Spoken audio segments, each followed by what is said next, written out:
Je suis architecte paysagiste depuis une dizaine d'années et puis suite à mon diplôme et 2-3 travaux, j'ai fait une thèse de doctorat en sociologie à l'Université de Bordeaux.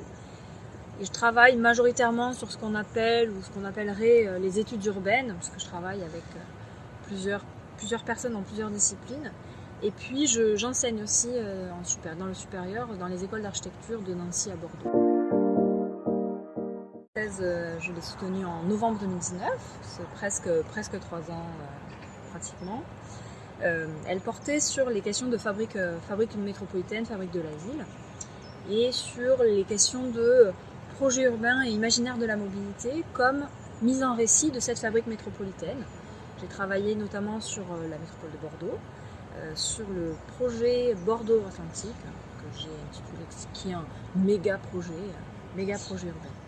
Et ma thèse a été sous la direction de Guy Tapie, au laboratoire Pavé, à l'École nationale supérieure d'architecture et de paysage de Bordeaux, mais j'étais effectivement rattachée au centre Émile. Alors aujourd'hui, je suis postdoctorante à l'Université de Genève, à l'Institut de la gouvernance de l'environnement et du développement territorial, sur un projet de recherche qui s'appelle la fabrique narrative de la ville. On travaille sur cette question de mise en récit, effectivement, qui est très présente aujourd'hui dans les études en urbanisme, les études urbaines.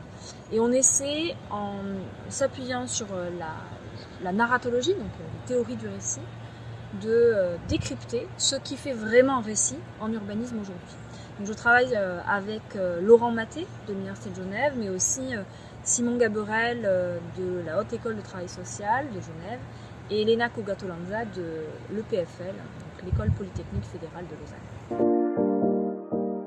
Je vais travailler à l'École nationale supérieure d'architecture de Nancy et je vais diriger côté administratif le service de la recherche qui va accompagner les chercheurs de cette école dans 2 laboratoires. Je vais travailler à accompagner les doctorants dans leur formation, à définir une politique stratégique de recherche de l'établissement. Et voilà, donc c'est vraiment un travail dont dont j'attends avec impatience la mise en œuvre.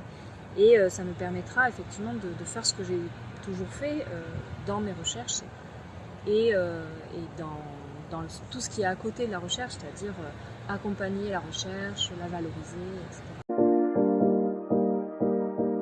Je pense que ce qui, pour moi, est un meilleur souvenir sur mes quelques années de thèse, c'est les moments informels qui ont été effectivement structurants dans mon parcours, entre autres, bien sûr, mais les midis avec mes collègues, que ce soit les enseignants, les doctorants, le personnel administratif. Et ça, effectivement, ça a été le moment, on va dire, les moments qui ont rendu cette aventure très sympathique. C'est difficile pour moi de répondre à cette question parce que je travaille notamment sur les croisements entre études de la fiction et études de l'urbain. Moi, je dirais que ce sont les séries des années 90-2000 qui ont cristallisé une sorte d'imaginaire de la ville pour moi quand j'étais jeune et qui aujourd'hui sont mes supports d'études aussi, d'études de l'urbain, d'études de l'habité. Et donc, si j'en cite une qui est ma série doudou, c'est la série Friends.